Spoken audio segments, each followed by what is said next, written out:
Hi, I'm Selena, and this is a message for parents who are dealing with teenagers who are anxious, withdrawn, or miserable, and you've run out of ideas on how to deal with them.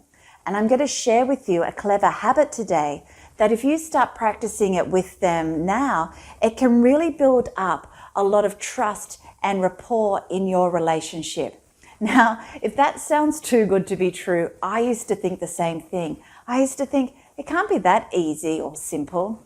And now when I tell parents this tip, we laugh because they're like, gosh, if only we had all known this way back when, it would have made such a positive impact on their relationship with their kids. It's almost like magic, but it's not magic, it's just science.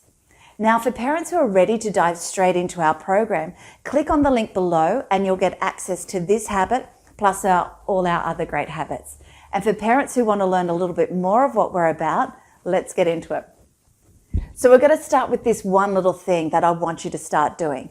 When you next speak to your tween or teen and you ask them a question, I want you to pay really close attention to just one or two key significant words that they've used, and then flip those words into a question.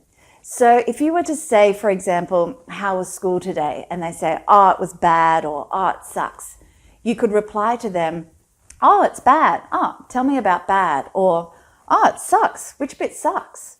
Now that will start to open up the conversation, and notice how they take it. Now they may not take it the way you expect them to take it, and it might not be perfect, and that's okay. They might continue to grunt and groan, but just keep going with it.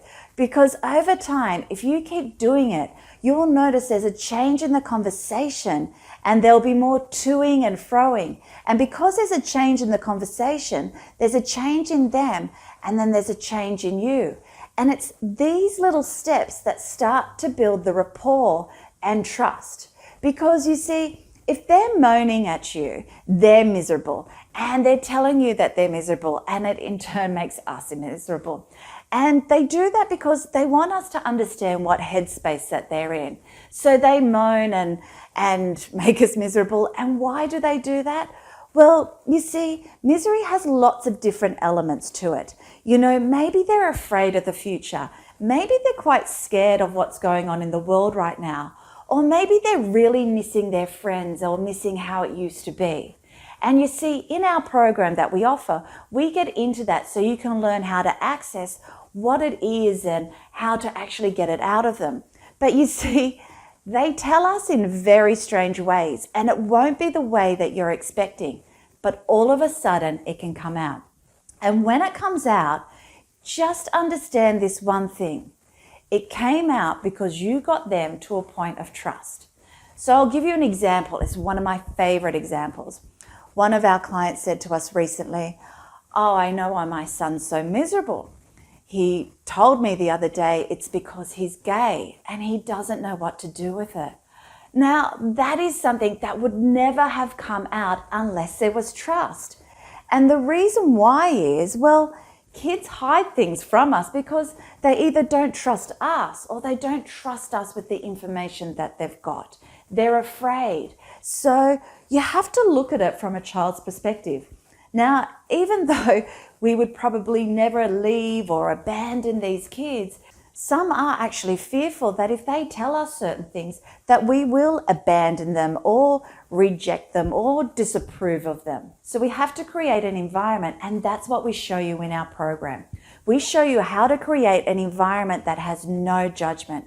Because if you want the truth to come out from your child, then you have to present a space that allows the truth to come out.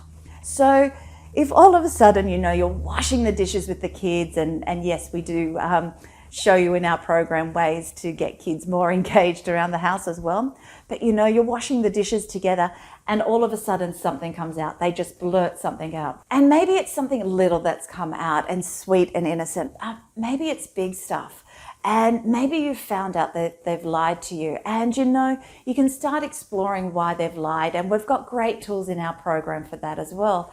But we already know why they lied. They lied because they didn't trust us or they didn't trust our reaction with it. So a lot of the times when the kids are lashing out, it's not entirely 100% their fault. And here's the good news. We know how to fix it. And because you're here and wanting help, that's fixable. So we will guide you through our clever habits for you to develop. And by the end of it, your household can be a place of trust and openness and confidence. So try this habit out. And if it works, share this video with your friends. And if it doesn't work, let us know so we can brainstorm some other ideas with you.